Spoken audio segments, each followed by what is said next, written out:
하나님 말씀은 신약성경 요한복음 1장 3절에서 5절까지입니다. 신약성경 142쪽입니다.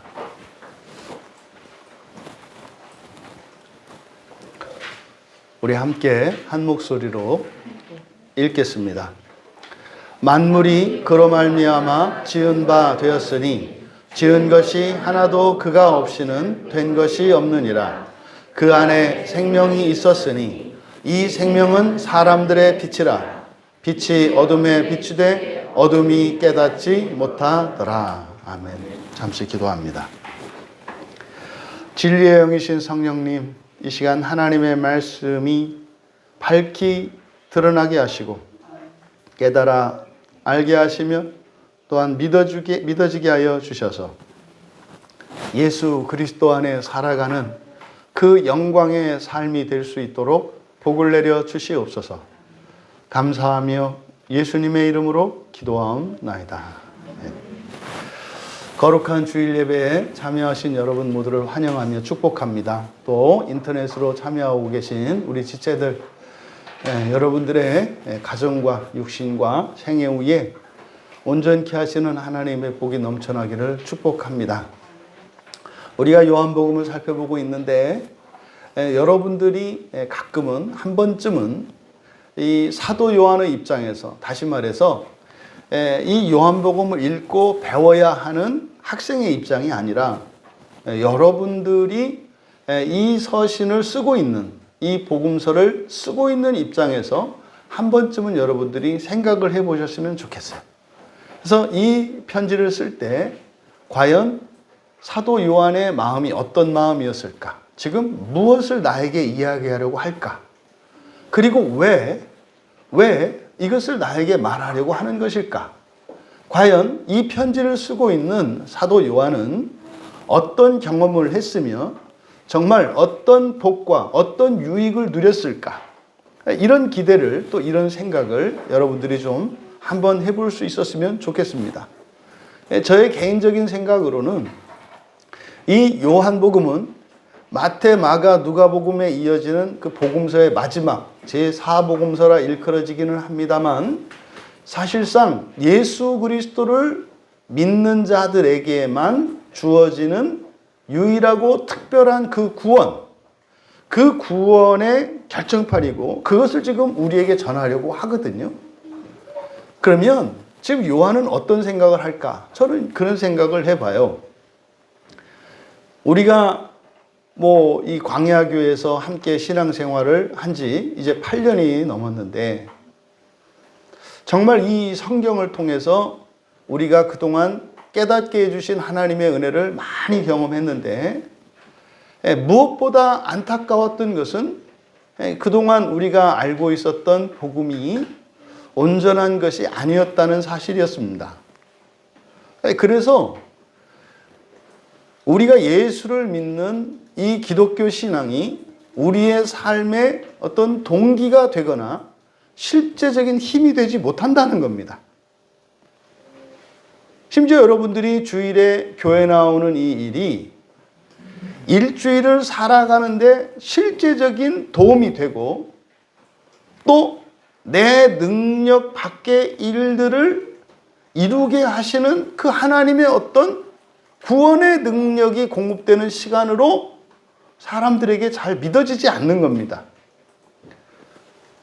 일주일 동안 여러분들이 사회생활을 하는 거나 가정생활을 하는 거나 주일에 교회 나와 예배하는 이것이 그냥 여러 가지 사건들의 한 사건으로, 그나마 그것이 특별히 감사하고 기쁘고 복된 시간이라면 너무 좋겠는데, 심지어 어떤 사람들에게는, 또 어떤 때에는 이게 인생의 부담이 되고 짐이 되는, 그러니까 하나님이, 오히려 예배를 받으시는 하나님이 여러분 눈치를 봐야 되고 미안해해야 할 것 같은 이런 상황들, 이것이 단지 개인의 믿음이 있느냐 없느냐, 신앙이 똑바르냐 아느냐, 이런 문제가 아니라, 이것은 우리가 성경에서 우리에게 주시는 참된 구원의 의미와 가치를 모르기 때문이라고 생각하는 거예요.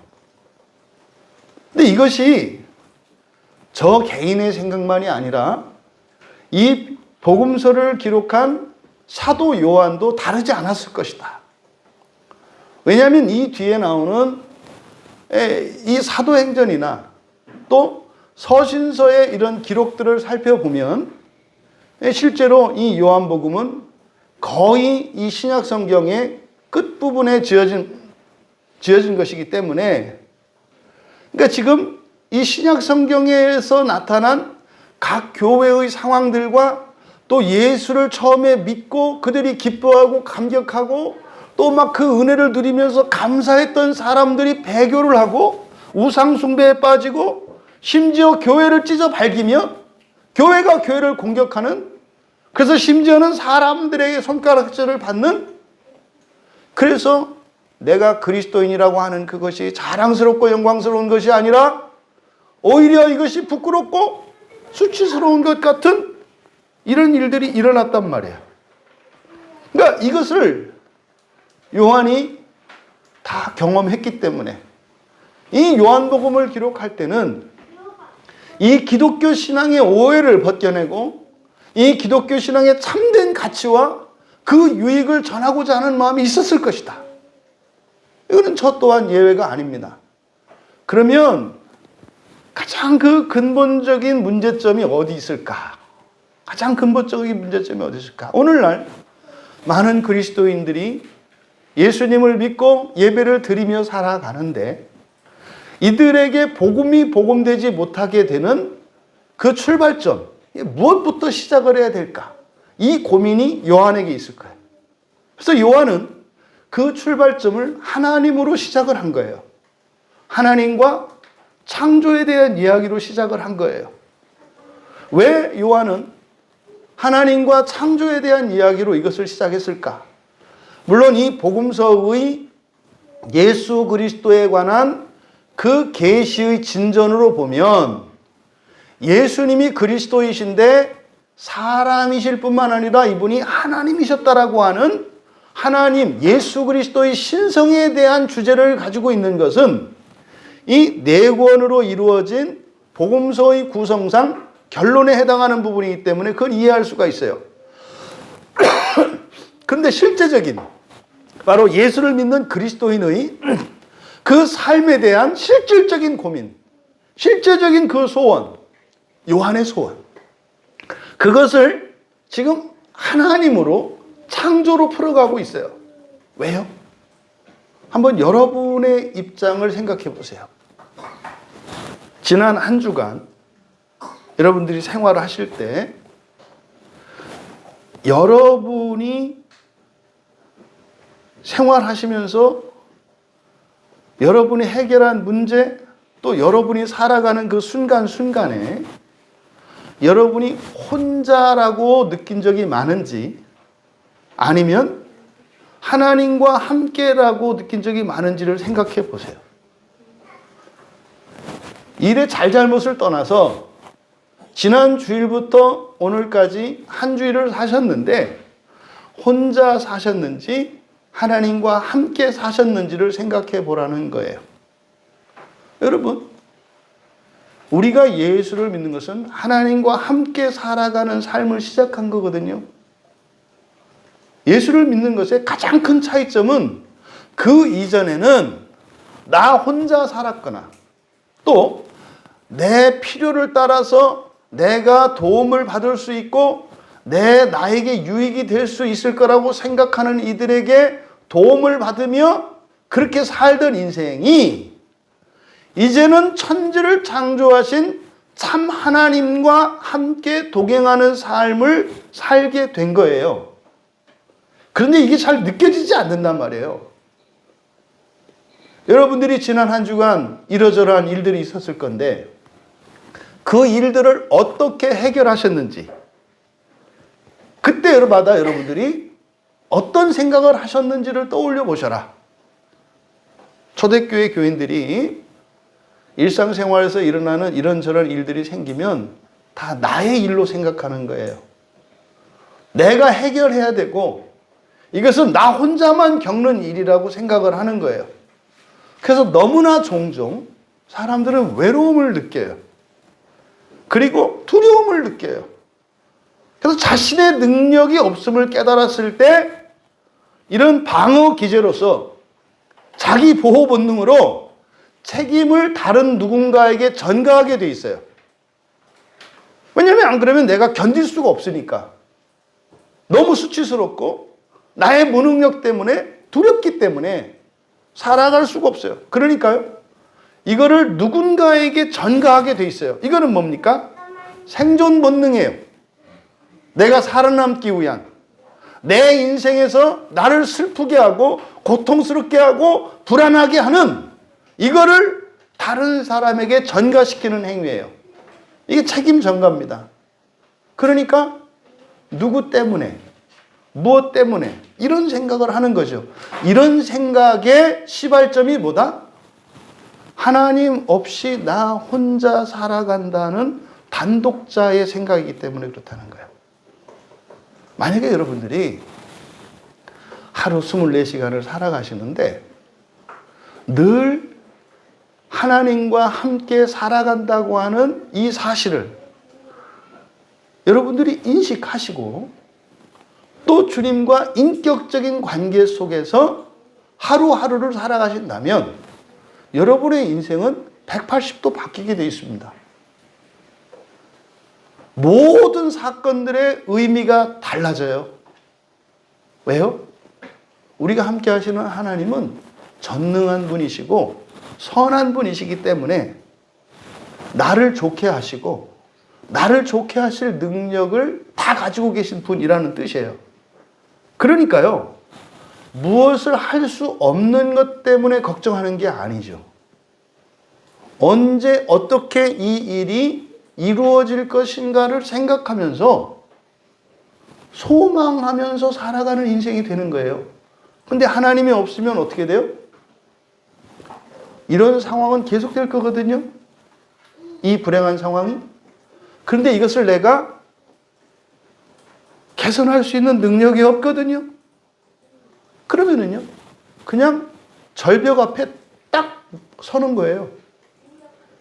그러면 돌아가야 되지 않겠어요? 지금 요한이 관심을 가지고 있는 게 바로 이 부분에서 시작한 것처럼 보여요.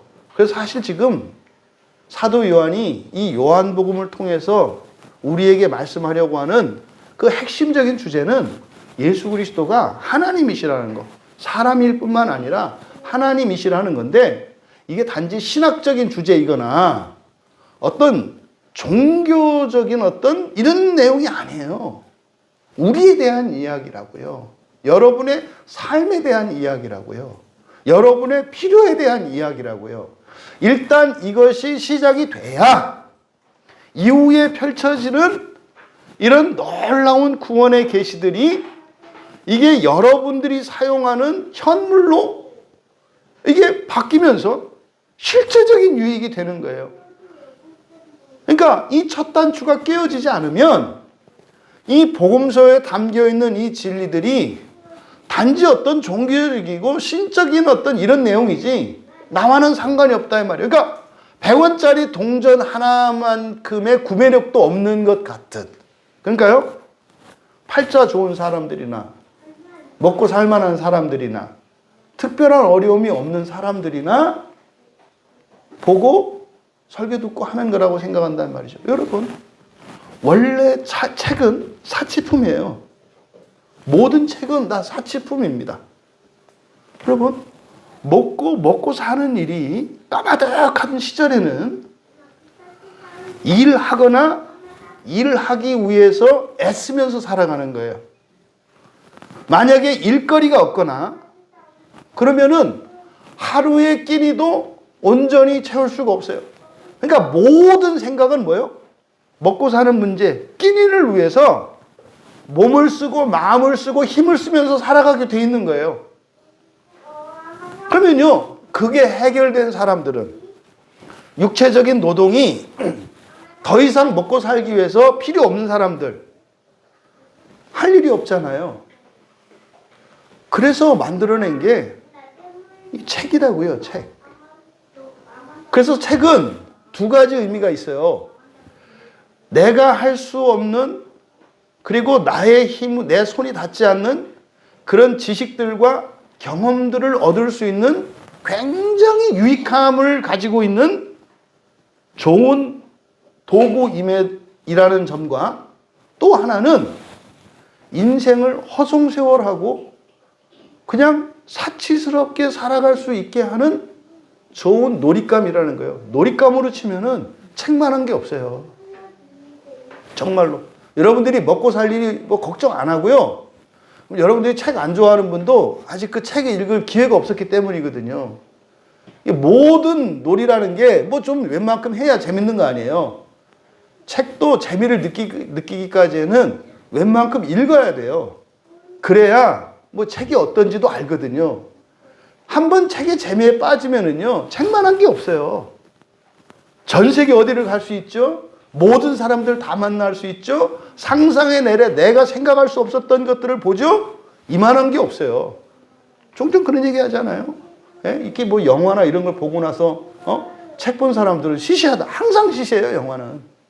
못 담아내거든요, 사람의 상상력을.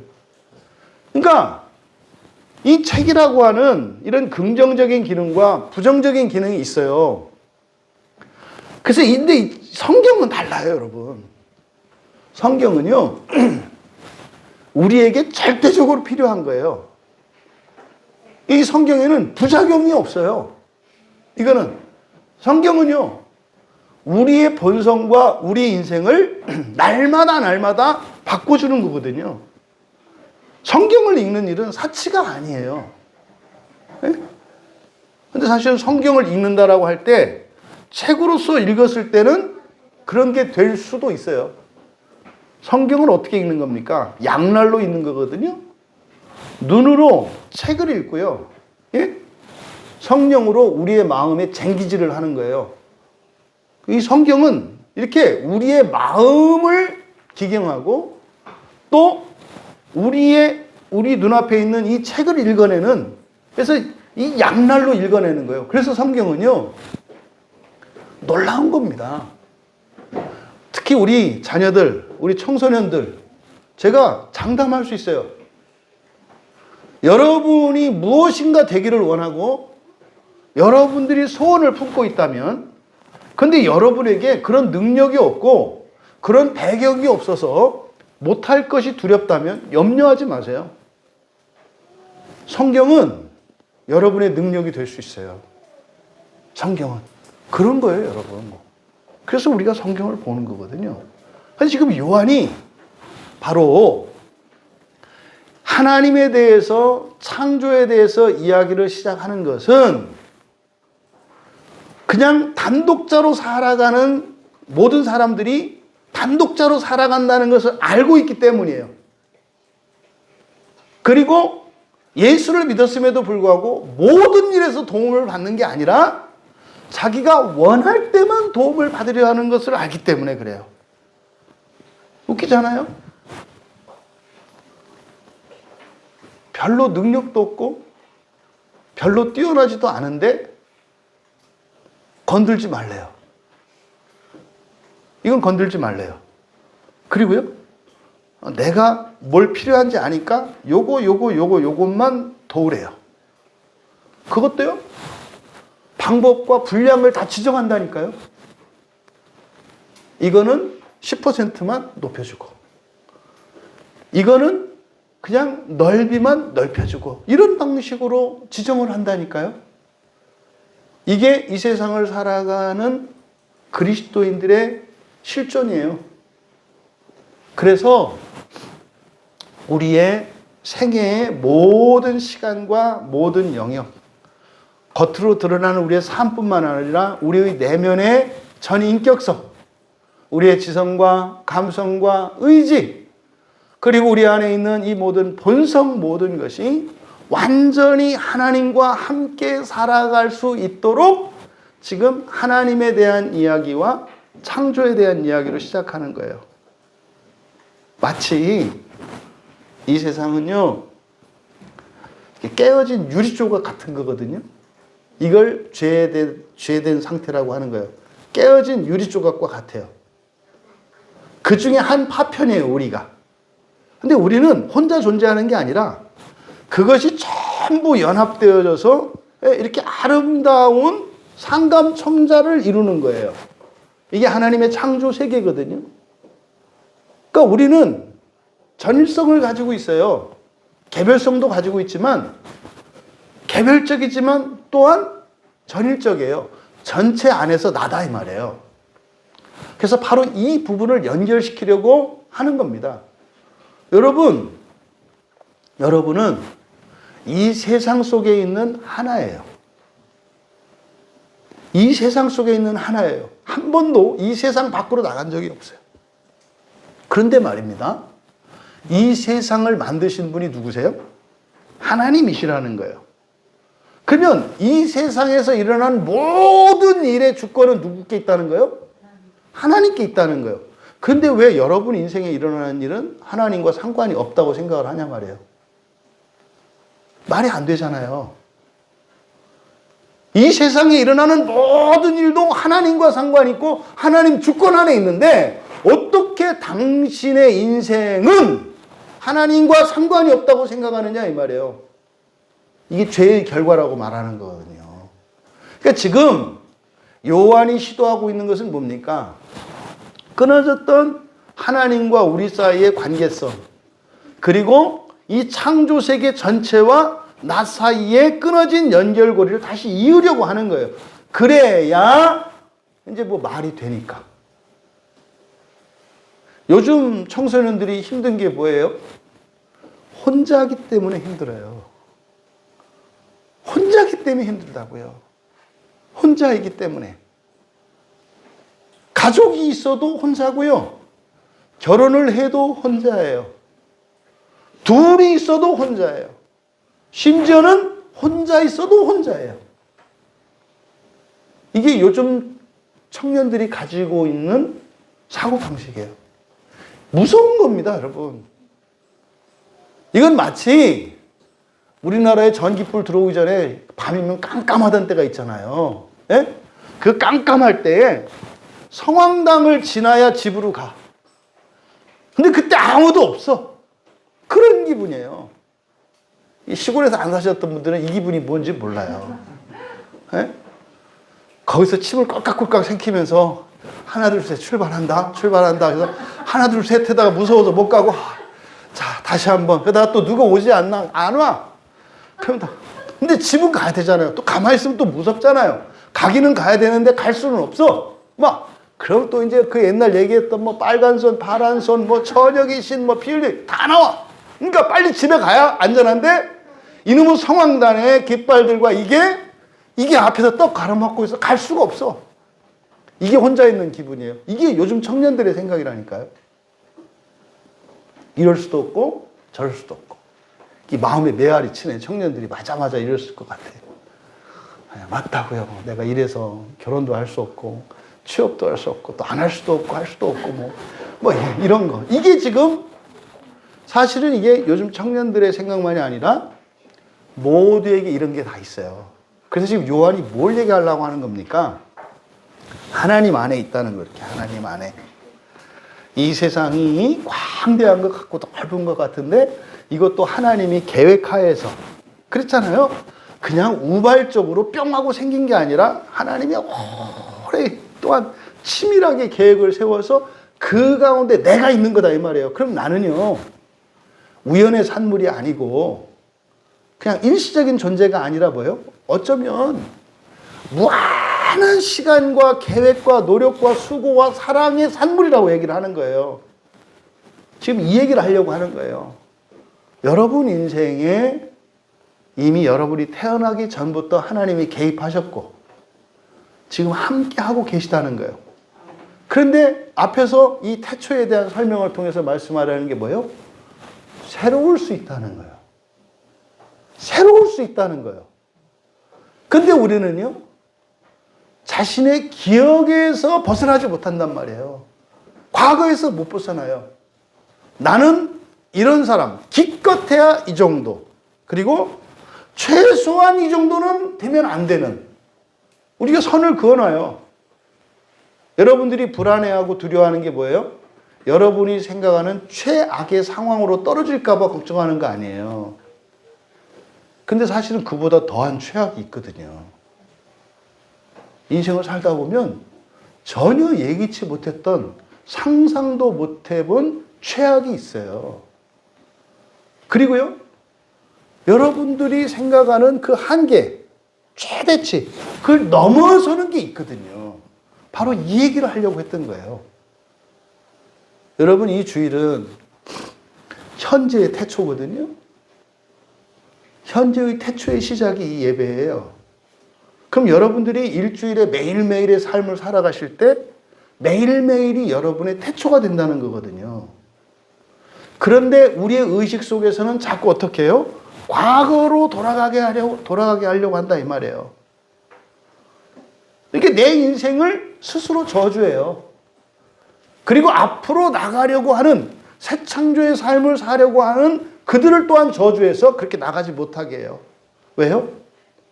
익숙한 환경에서 살려고 하고, 다만 익숙한 환경에서 그냥 불편하고 없는 것들만 고쳐주고 채워주기를 바란다 이 말이에요. 이게 하나님의 창조를 가로막는 첫 번째예요. 여러분을 누구다라고 정의하지 마시라는 말이에요. 현재를 알아야죠. 현재의 내가 누구다라고 아는 것이지, 이게 여러분을 규정해서는 안 돼요. 이게 하나님의 구원을 막는다니까요. 이 예배를 통해서, 오늘 예배를 통해서 여러분의 그 새 창조의 태초가 시작되기를 바랍니다.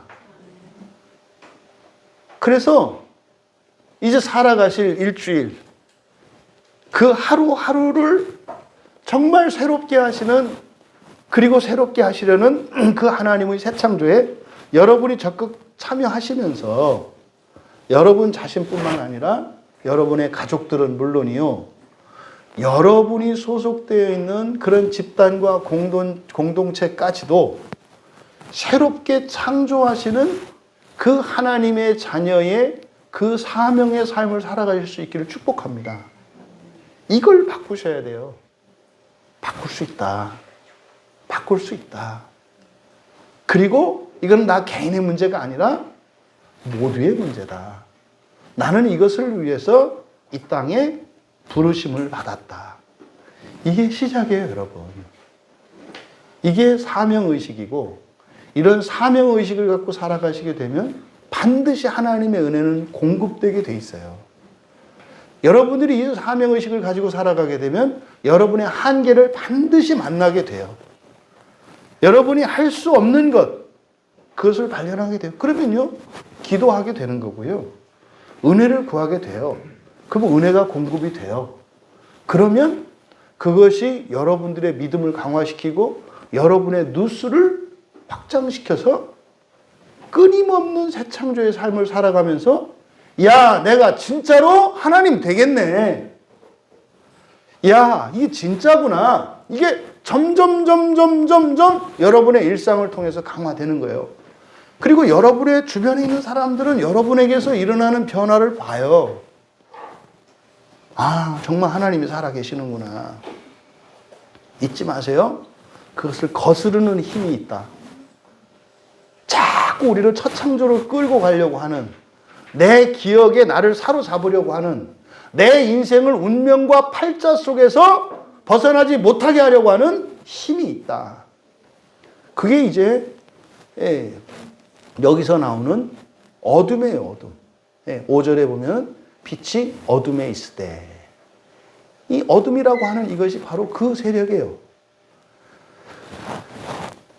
이제 본문 한 절 한 절을 살펴보면, 만물이 그로 말미암아 지은 바 되었으니 지은 것이 하나도 그가 없이는 된 것이 없느니라. 앞에서 우리가 1절과 2절에서 살펴봤던 것은 호로고스, 그 말씀과, 그리고 그 하나님, 성부 하나님과, 그리고 하나님이라고 하는 이 신성을 통해서 이 세상이 창조되었는데, 창조되기 이전부터 그 하나님이 계셨다는 것을 말씀했어요.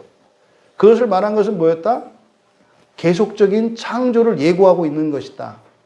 그래서 1절과 2절에서 우리에게 실질적으로 우리가 붙잡아야 되는 적용점을 주는 단어가 태초에라고 그랬어요.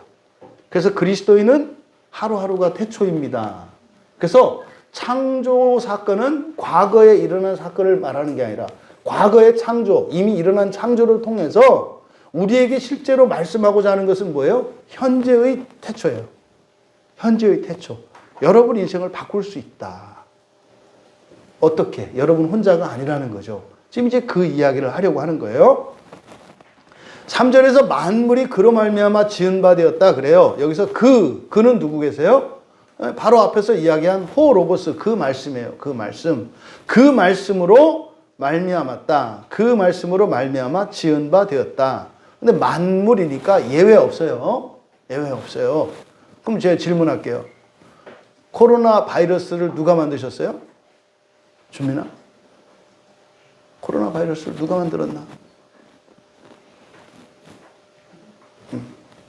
곤란할 때는 대답 안 넣는 게 지혜로운 거야. 왜냐하면 틀리지는 않거든. 말을 안 하면 맞추지도 못하지만 틀리지도 않아. 그러니까 꼭 참고 그럴 때 그냥 가만히 있으면 되는 거예요. 말을 해서 실수하는 거예요. 말을 해서. 말을 하는 순간 판단의 대상이 되잖아요. 그렇죠? 그냥 가만히 있으면 돼요. 그러면 되지. 잘하는 거야. 아주 지혜로운 거예요. 근데 여기서 뭐라 그랬어? 그러면 만물이 그로 말미암았다 그러니까 만물은 존재하는 모든 것이거든요. 그러니까 코로나 바이러스도 하나님에 의해서 만들어진 거예요. 그 성령님에 의해서. 그러면요, 대번에 질문을 들잖아요. 아니 지금 몇 년 동안 이 코로나 바이러스 때문에 이렇게 힘들었는데 그러면은 이것도 그러면 하나님이 하신 거란 말이에요? 거기서 이제 여러분이 우리의 지성이 있는 이유가 그걸 해석해내는 능력이에요. 그러면요, 지혜로 어떻게 해석할 수 있어요? 원래 하나님이 코로나 바이러스를 만드셨을 때는 얘가 이런 기능이 아니었겠구나. 이게 선하게 쓰이는 건데 원래는. 이렇게 된 거구나. 여기서 우리가 알 수 있는 거예요. 아, 나도 코로나 바이러스처럼 되면 안 되겠다. 그죠? 내가 코로나 바이러스가 되면 그냥 사람들이 미워하고 사람들의 원수가 되고 이렇게 되겠구나. 근데 실제로 우리 주변에 보면 코로나 바이러스 같은 짓을 하는 사람들이 있죠. 근데 확정되어 있는 게 아니라 띄엄띄엄 하죠. 나도 코로나 바이러스 같은 역할을 하죠. 이럴 때 이건 하나님이 원하시는 게 아니라 뭐다? 우리가 이것을 잘못 사용하는 거죠. 아, 이게 새창조 아샤의 특성이구나. 그러니까 이 세상에 있는 모든 것은 가치 중립적이고 하기 나름이구나. 그러니까요, 사람도 악한 사람, 선한 사람 나눌 것이 아니라 하기 나름이구나. 그러니까 편을 가른다는 일은 첫 창조적 생각이구나. 악한 사람조차도 원래는 선한 목적으로 하나님이 지으신 건데 이렇게 된 거구나 하고 주변을 이렇게 돌아볼 수 있는 거잖아요. 그렇죠? 그러면 만물이 그로 말미암았다. 성령으로 말미암았다. 이게 이제 그동안 오해되고 있었던 그 말씀을 예수 그리스도로 우리가 그냥 일방적으로 다 생각했기 때문에 이건 오해다. 지금 거의 모든 주석가들이 그렇게 다 해석을 해놨어요. 그러니까 다 그렇게 말을 해야 돼요. 그렇게 말하지 않으면 이상한 사람이 돼요. 근데 그게 아니라는 것을 지난주에 말씀을 드렸잖아요. 또 이제 뒤에 가면은 실제로 왜 성령과 성부 하나님을 이야기를 했는가 그 이유를 알 수 있어요. 이게 뭐예요? 제가 봤을 때는 사도 요한이 굉장히 조심스러운 사람이에요. 우리가 만나는, 우리와 실질적으로 접촉하는, 그리고 우리가 알게 되는 하나님은 예수 그리스도시거든요. 그러니까 하나님이 어떻게 사람과 관계를 맺게 되었는지, 그리고 사람이 살아가는 이 세상이, 그러니까 여러분의 인생이죠. 여러분 인생과 여러분 자신이 하나님에 의해서 어떻게 상관관계를 맺게 되는지, 또 우리가 어떻게 가족관계를 이루며 교회의 지체가 되고 이렇게 살아가는지를 아주 조심스럽게 시작부터 설명하려고 하는 거예요. 아주 조심스럽게. 그러니까 툭 그냥 예수 그리스도는 여러분의 구주십니다. 예수 그리스도는 하나님. 이렇게 해서는 안 돼요. 이거를 지금 아주 차근차근 설명하려고 하는 거예요. 그래서 천지창조의 첫 창조죠. 첫 창조의 주도적인 그 주도권을 쥐고 있으셨던 게 성령 하나님이시라고 말씀을 했고, 그런데 이게 성령 하나님의 단독적인 사역이 아니라 성부 하나님과 끊임없는 협약 속에서 이루어진 것이라고 얘기를 했어요. 아직 예수 그리스도는 등장하지 않았어요. 조심스러운 거예요. 근데요, 실제로 하나님의 창조 섭리를 보면 첫 창조에서 사람을 맨 나중에 등장시키잖아요. 그러니까 하나님의 그 창조 섭리를 따른 것처럼 보여요. 진술 과정이. 그러면 모든 것이 그럼 여기 만물 안에는 영적 존재, 물적 존재, 그러니까 천사 모든 게 다 포함되는 거예요. 큰 것에서 작은 것까지, 뭐 전자, 뭐 이런 거 다 들어가는 거예요. 쿼크 이런 거 다 들어가는 거예요. 존재하는 모든 것이에요. 그로 말미암아 지은 바 되었다. 그러니까 여러분, 성령 하나님에 대한 우리들의 막연하고 이런 신비적인 이해가 잘못됐다고 얘기하는 거예요. 성령 하나님은 이렇게 신비적이고 이상한 일들만 하는 게 아니라 뭐요? 굉장히 물질적으로 지금 얘기를 하는, 이런 물질 자체가 누구로부터 말미암았다? 성령 하나님으로부터, 영이신 성령님으로부터 모든 존재하는 물질이 말미암았다고 얘기하는 거예요. 그러니까 오늘날 교회 안에서 이게 성령 하나님 그러면 뭐 이상한 이렇게 붕붕 뜨는 것 같은 이런 걸 얘기하는, 아니요. 너무나 물질적인 성령님, 그 얘기를 하는 거예요.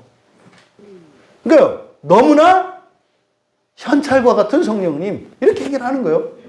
너무나 병자의 병을 고칠 수 있는 약 같은 성령님, 이 얘기를 하는 거예요, 여러분. 이렇게 지금 성령님이 소개됩니다. 그런데요, 여기서 지은 바 되었다라고 이렇게 번역된 단어가 기노마이거든요. 이게 창조주 하나님과 피조물 사이의 이 존재의 차이를 나타내는 게 에이미 동사와 기노마이라고 그랬어요. 에이미는 영어의 비동사, 그러니까 뭐뭐이다, 뭐뭐이다 또는 있다라고 하는 이 동사와 되다라고 하는 기노마이, 이것이 창조주와 피조물의 차이로 나타내고 있다 그랬어요. 그러니까 하나님은 되는 분이 아니라 뭐예요? 그냥 계신 분이에요.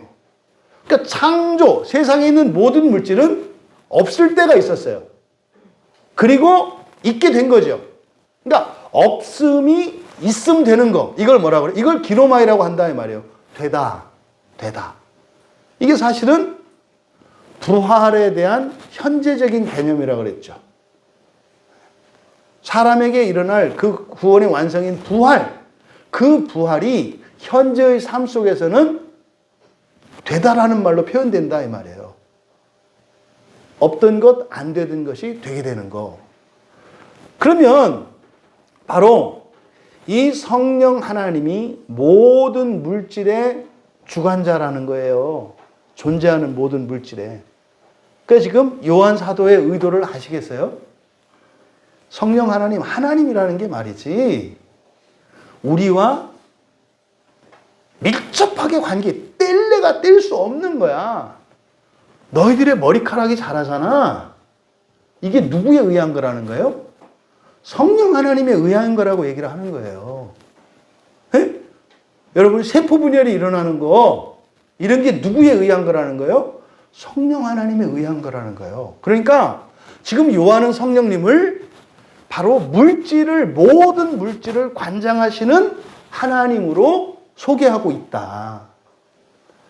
이어서 지은 것이 하나도 그거 없이 되었다. 근데 여기서요, 왜 만물이 그로 말미암았다고 했을까? 이걸 역어로 바꾸면 만물이 그로 말미암았다, 이 얘기는 그가 만물을 되게 했다라는 뜻이잖아요. 그러면 그는 성령님이고 하나님이니까 창조하셨다 이렇게 해도 되잖아요. 그런데 그렇게 안 한 거죠. 왜 주어를 만물로 놓았을까? 그러니까 지금 여기서 설명하려고 하는 게 뭐예요? 성령님을 설명하려는 게 아니라 만물을 설명하려고 하는 거예요. 만물을. 그런데 이 만물이 성령님에 의해서 되어졌다. 모든 물질의 주권자는 누구시다? 성령님이다. 이 얘기를 하려고 하는 거예요. 또 이거를 창조되었다 하지 않고 왜 되었다라고 했을까? 성령님이 창조했다고 하지 않고 왜 그랬을까? 창조는 우리가 살펴본 것처럼 성부 하나님과 성령 하나님의, 그리고 아직 등장하고 있지 않지만 1절과 2절에서 얘기한 것은 성부 하나님, 성령 하나님, 그리고 신성이 오랫동안 계획해서 하신 거예요. 그러니까 성령님이 주권적으로 창조를 하시지만, 이 물질들을 만드셨지만, 그는 성령님만의 독립적인 사역이 아니에요. 그러니까 성령님이 창조했다라고 하기를 피하는 거예요. 그러니까 여기에는 뭐가 있어요? 연합사역인 것을 나타내는 의미가 있는 거죠. 그러니까 이것이 연합해서 하신 거거든요. 그러니까 협력사역이죠. 성부, 성자, 성령의 협력사역이죠. 아직 성자 하나님은 등장하지 않고 있어요. 왜요? 이제 우리와의 관계성을 아주 조금씩 설명하려고 하는 거예요. 그래서 지금 성령 하나님, 성부 하나님, 그리고 일신이신 신성으로서의 하나님. 사실 이게 삼위일체 하나님이잖아요. 삼위일신의 하나님. 그러면 또 여기서 부정과거 시제로 되어 있잖아요. 부정과거 시제로 되었다 그래요. 되었다. 지은 바 되었다. 예, 부정과거의 시제는 뭡니까? 일시에 이미 일어난 사건이에요. 일시에 이미 일어난 사건. 그러니까 앞에서 1절과 2절에서도 이 미완료 시제를 통해서 설명하려고 했던 게 뭡니까? 과거에 역사적으로 일어났던 창조적 사건은 역사적 사건이야. 근데 그 창조를 한 분은 하나님이신데, 하나님은 어떻게 해요? 그 이전에도 존재하고 계시고 계속 존재하신다 그랬죠. 이걸 통해서 말씀하려고 하는 게 뭐예요? 창조는 언제든지 계속해서 일어날 수 있다는 거예요. 그래서 창조가 역사 속으로 드러나는 그때를 태초에라고 얘기를 한 거였잖아요. 지금 여기에서도 그가 없이는 된 것이 없다. 과거, 부정과거로 되어 있어서 이미 일어난 사건이에요. 하나도 그가 없이는 된 것이 없다. 그러니까 모든 게 그렇게 되었다. 그래서 이 3절을 통해서 말씀하고자 하는 바 가장 중요한 것 두 가지. 성령님은 물질의 주도권을 쥐고 계신 분이시다. 그런데 이것은 성령님이 주도하시지만 그것은 성령님만의 단독 사역이 아니라 협력 사역이다. 이거를 지금 여기서 말씀하고 있어요. 그러니까 이 얘기를 하는 목적은 뭐예요? 우리에게 주시는 말씀이에요. 여러분 돈 필요하세요? 성령님이 돈도 만드실 수 있어요. 이 얘기를 하는 거예요. 여러분 약이 필요하세요? 성령님이 약도 만드실 수 있어요. 이런 거예요, 여러분. 그랬더니 또 그래? 그럼 뭐 성령님이 만드는 돈을 위조지폐일까, 진폐일까, 또 이런 거 걱정하면 안 되지. 성령님이 돈을 만든다는 것은 뭐예요? 구매력을 말하는 거죠. 돈을 가지고 살 수 있는 구매력을 하나님이 만드실 수 있다는 거죠. 뭐 다이아몬드 주면 돈 주는 거 아니에요? 그런 거잖아요. 에? 로또 복권 뭐 주면 돈 주는 거 아니에요? 단 주의. 여기서 그냥 그 가치를 얘기하는 거지 로또를 사라는 것은 아님. 아시죠? 그러면 4절에서 그 안에 생명이 있었으니 그래요. 그 안에. 그는 전부 호로고스, 성령님을 나타내요. 성령님 안에 생명이 있었으니 이제 4절에서 바로 누가 등장해요? 이제 성자 하나님 그리스도가 여기서 등장하기 시작하는 거예요. 그 안에, 성령 안에 생명이 있었으니 이 생명은 사람들의 빛이라. 그래서 지금 성령님이 생명을 통해서 빛으로 사람과 연결되고 있죠. 성령님은 하나님이세요. 영이시잖아요. 근데 물질을 성령님이 만드셨다고요. 근데 물질 가운데에서 사람으로 이어진다고요. 지금 요한이 이걸 지금 연결시키려고 하는 거예요. 사람과 하나님을 연결시키려고 하는 거예요. 이게 말로만이 그런 게 아니라 시작부터 이런 거야. 이 말씀의 핵심은 저변에 깔리는 거예요. 이 복음을 전하려고 이렇게 얘기를 하는 거예요. 복음을 전하려고. 복음이 뭐다? 사람이 하나님 된다는 거. 이게 복음이에요. 그거를 지금 설명하려고, 이거를 알아듣기 쉽게 지금 설명하려고 하는 거예요. 그게 그냥 뭐 이렇게 주장 이게 아니라 이 천지가 시작된, 이 세상의 모든 물질이 시작된 것과 이 과정들을 통해서 이게 실현 가능하다는 것을 설명하려고 하는 거예요. 지금 4절은 미완료 시제로 돼 있어요. 3절은 창조에 대한 얘기잖아요. 과거의 창조, 그렇죠? 근데 4절은 미완료 시제로 돼 있어요. 미완료 시제로. 그러니까 4절에 있는 것은 바로 3절에 만물이 되어지게 한 그 주권자, 그 하나님에 대한 설명인데, 그 하나님에 대한 설명은 미완료로 돼 있어요. 그래서 그 안에 생명이 있었으니, 우리말 성경에 이 생명인데 이제 그 생명이죠. 다 정관사예요. 그 생명, 다시 말해서 성령 안에 생명이 있어 왔대. 그러니까 지금 성령이 혼자 계신 게 아니라 성령 안에 생명과 함께 있었다는 거예요. 살아있다 이게 아니에요. 생명과 함께 있었다는 거예요. 우리는 이걸 알아채죠. 이게 누구다? 성자 하나님을 얘기하는 거예요. 성자 하나님을. 그리고 그 생명은 사람들의 빛이래. 그러니까 이 생명이 요한복음의 핵심 단어 중에 하나라 그랬잖아요.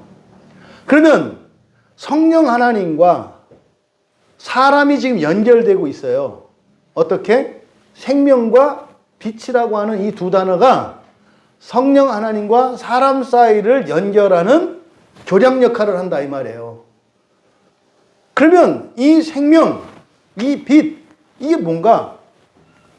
그러니까 그 안에 생명이 있었으니 이걸 좀 풀어서 의미를 좀 드러내서 사용한다면 그잖아요. 그 말씀이신 성령 하나님 안에 그 생명이 있어 왔다는 얘기잖아요. 지금 4절에서 말씀하고자 하는 바가. 그렇죠?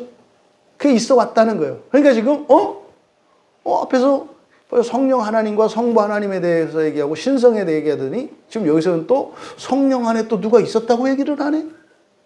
이게 지금 그리스도를 지금 드러내려고 하는 거예요. 그러니까 여기서 말씀하고자 하는 바, 그 말씀이신 성령님과 성령님 안에 있는 생명이라고 하는 것은 일체죠. 안에 있으니까.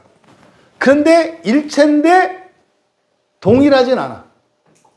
그러니까 지금 성령님과 그 안에 있는 생명을 일체성과 비동일성을 지금 동시에 나타내려고 하는 거예요. 이게 이제 이런 개념들이 삼위일체, 이렇게 삼위일신으로 가는 거예요. 그러니까 하나님 자체이신 성령님이 또 그 안에 생명이 계시다. 그러니까 이 생명과 성령 하나님을 구분해. 근데 사실은 이거 나눌 수가 없잖아요. 이게 마치 우리들로 보면은 지금 사람을 육체와 영혼으로 나눕니다만 사람을 육체와 영혼으로 분리할 수가 없죠.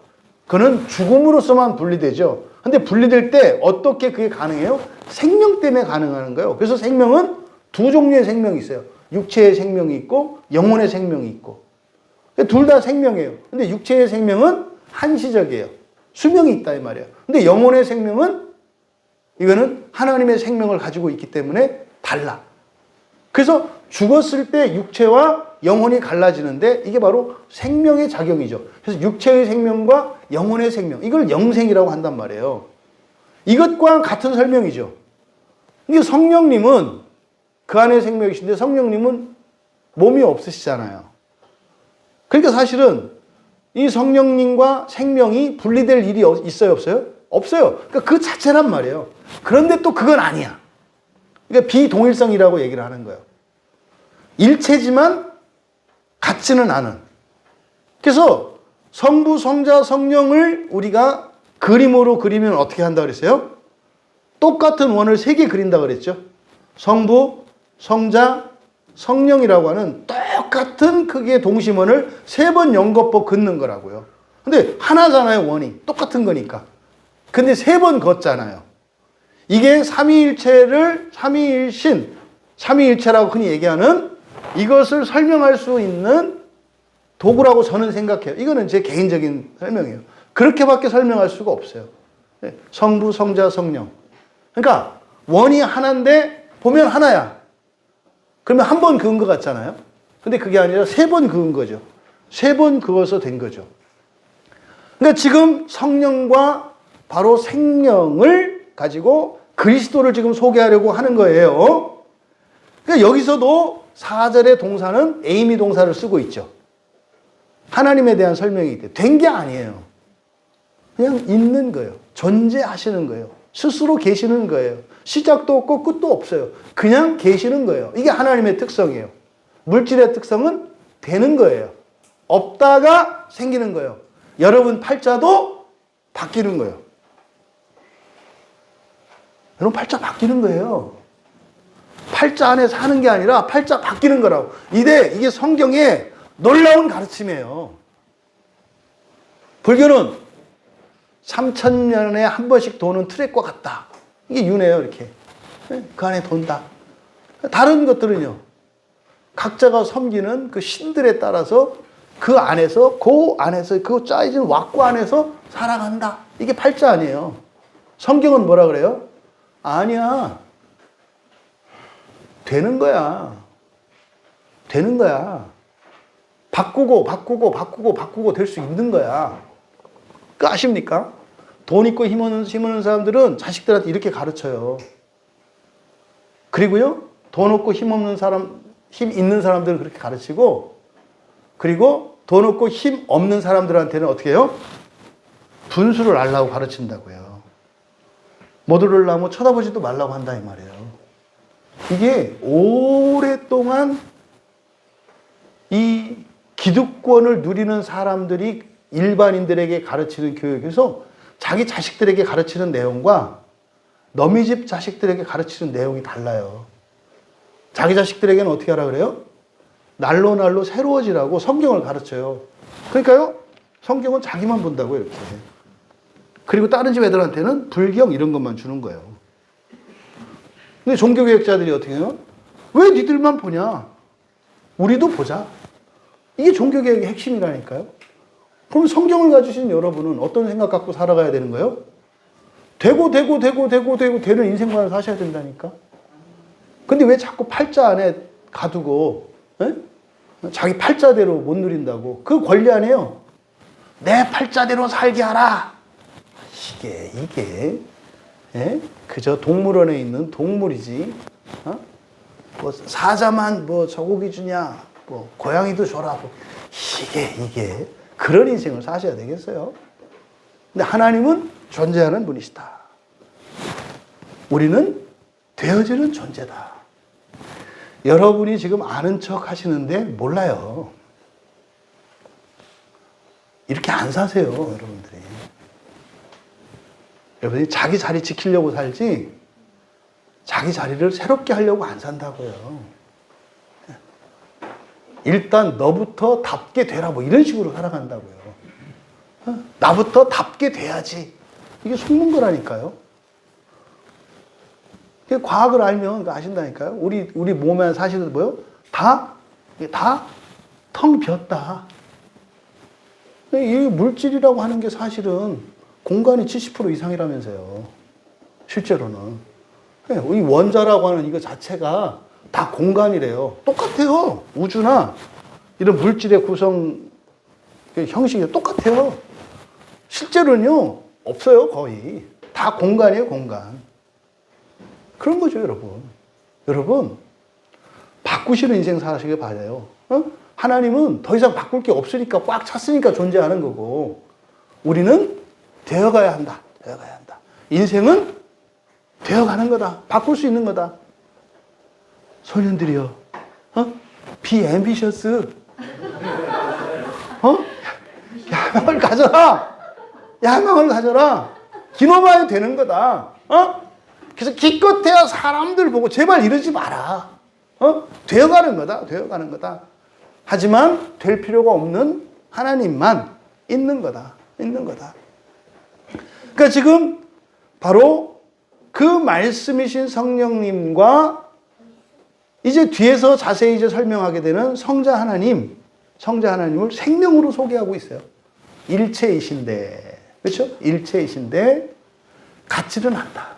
같지는 않다. 이거를 지금 여기서 설명한 거예요. 그런데 이제 그 생명이 빛으로 연계돼요. 이제 빛으로 묘사되는데 누구의 빛이에요? 사람의 빛. 그러면 사람이 없으면 빛이 돼요, 안 돼요? 안 되잖아요. 소유격으로 되어 있으니까. 사람들의 빛이잖아요. 이게 이해가 안 되는 거예요. 어떻게 하나님이, 생명이 성자 하나님이라면 어떻게 성자 하나님이 사람들에게 종속되는 걸까? 소유격이니까. 사람들의 빛이잖아요. 그럼 사람들이 주고, 네, 사람들에게 속한 것이 빛이 되잖아요. 이게 지금 엄청난 역발상이에요. 어떻게 하나님이 사람의 소유가 돼요? 그러니까 그럴듯하지 않아요? 네.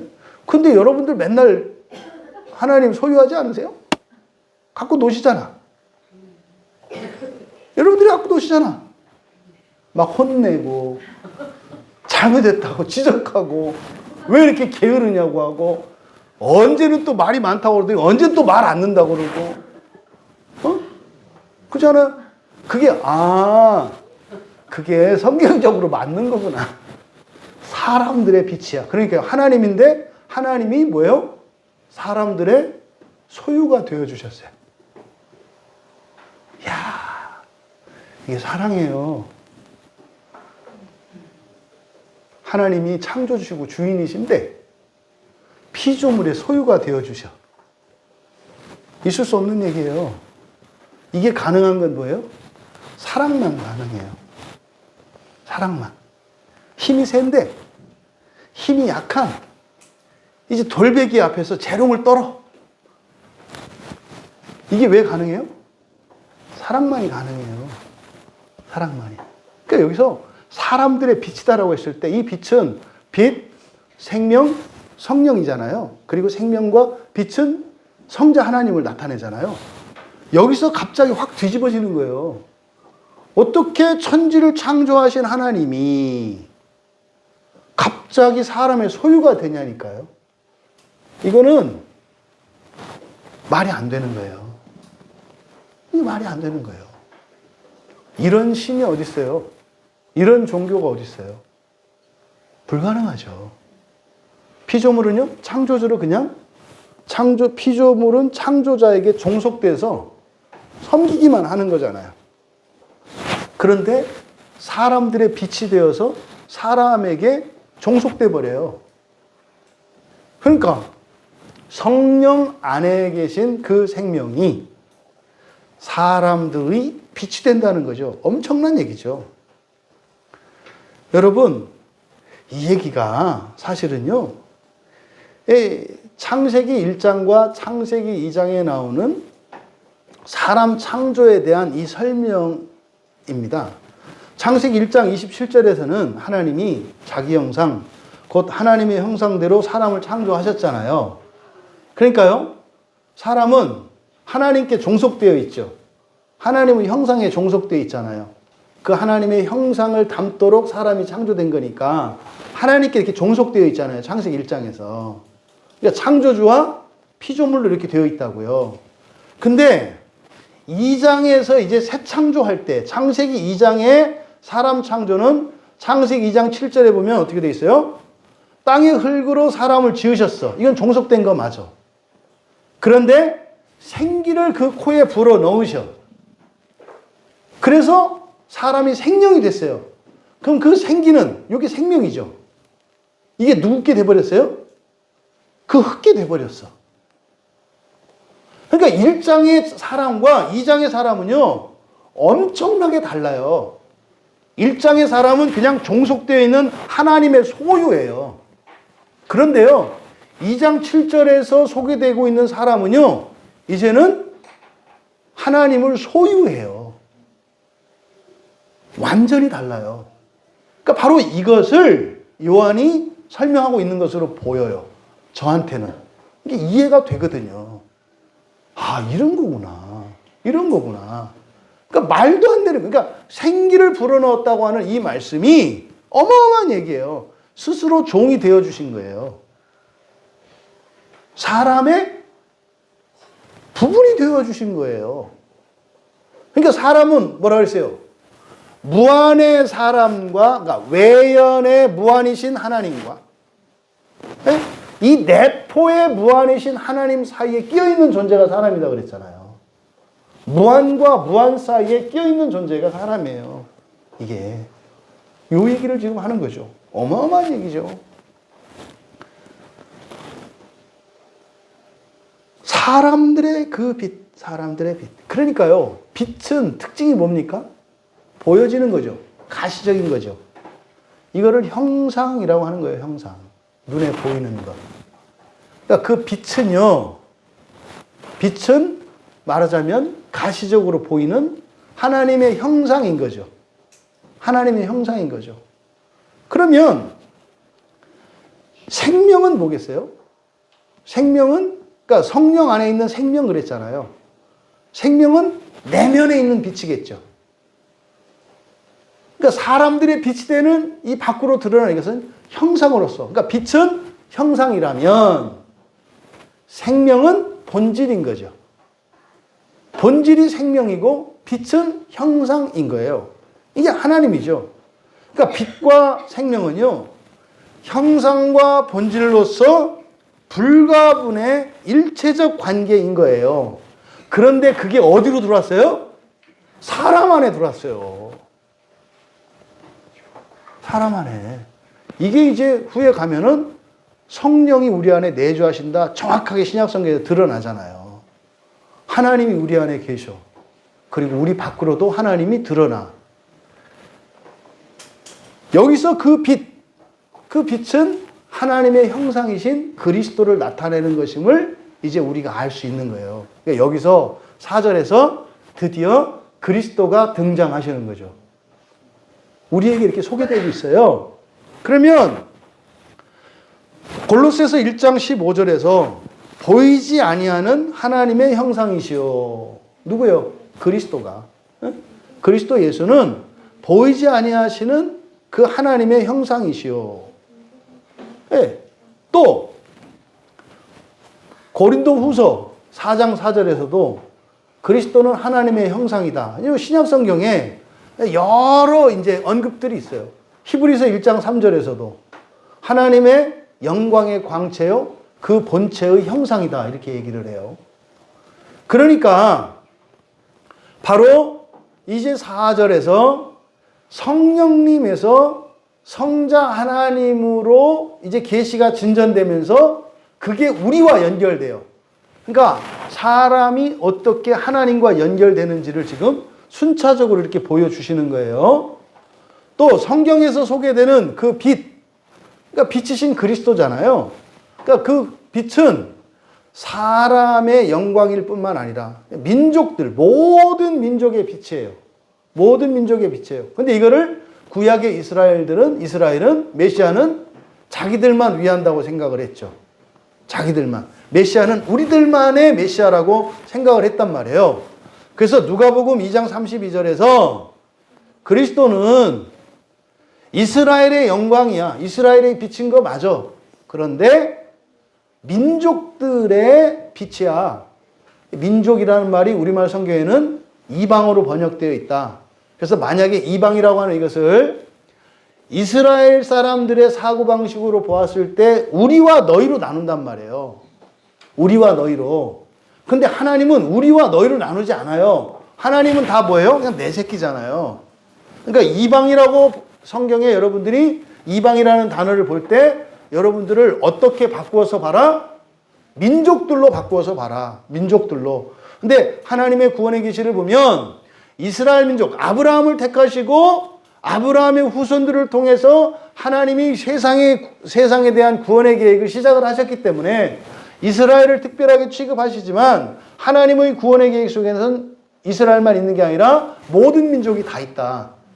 근데 이게 유대인들의 이 세계관이 지금 성경 번역에도 들어가 있는, 이게 바뀌어야 되는 거예요. 그러니까 여러분들이 그잖아요. 성경의 용어로 보면 우리는 뭐예요? 우리는 이방인이잖아요. 또 우리에게는 또 그 자기 합리화라고 하는 엄청난 그 기술이 있어가지고 또 이방인인 걸 자랑 삼아. 그러니까 어떻게 해요? 유대인을 죽여버려야 되지. 그래서 유대인은 구원이 없다. 그래서 이제는 이방인의 시대다. 이걸 대체신학이라 그래요. 이거 갖고 싸워요. 그대로 답답해서, 예? 중세에는 천주교가 왕이다. 막 이렇게 했다가. 그러니까 종교개혁 이후에 이제 숫자가 좀 늘어나니까, 이제는 뭐 개신교가 진짜다. 이게 대체 계속 반복이잖아요. 그러다가 이제 또 뭐, 저기 뭐 미국이나 이쪽 가 미국은 남침내, 침례교단이 최고 많거든요.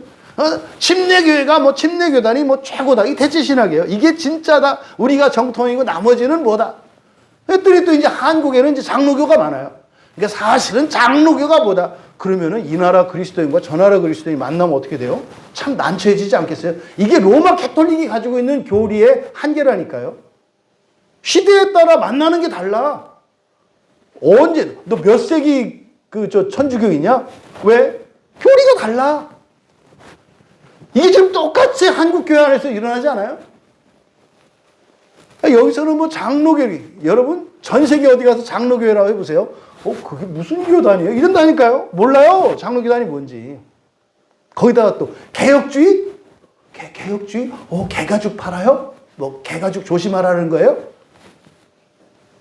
듣도 보도 못했던 말이에요. 전 세계 기독교인들이 개혁주의라는 말은 누가 써요? 신학자들이 쓰는 말이에요. 누가? 이 말쟁이들이. 죄송하지만 학자 나부랭이들이 쓰는 말이에요. 여러분들과는 상관이 없어요. 개혁주의하고는. 개혁주의가 뭔데? 성경에서 이야기하는 이 구원의 진리의 아주 미세한 부분이에요. 이거 누가 하는 거예요? 이런 거. 학자들이 하는 거예요. 나누고 쪼개고 하는 사람들이. 예? 현미경 보는 사람들이. 여러분이 원자로 살아요? 분자로 살아요? 웃기는 얘기지. 사람을 놓고 분자 얘기를 한다고 그래봐. 집사님의 분자는 우리 찬민의 원자가 빛나네? 뭐 이렇게 얘기해요? 웃기는 얘기지. 우리가 그렇게 살아요? 전체로 살지 않아요? 전체로 살지 않아요? 근데 무슨 놈의 주의고 이게 뭐예요? 이게 지금 로마 가톨릭의 악습이고 전제. 이걸 지금 그새로 따라간다 이 말이에요. 여러분은 어떻게 좀 큰 사람이 되라. 이렇게 좀 큰 사람이 되라. 지방도 나요, 근육도 나요, 뼈도 나 이렇게. 지방은 내가 아니야 이러지 말고.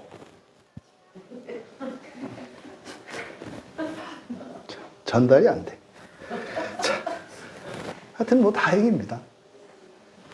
총체적인 우주적인 이런 세계관, 인생관을 갖고 좀 제발 살아라.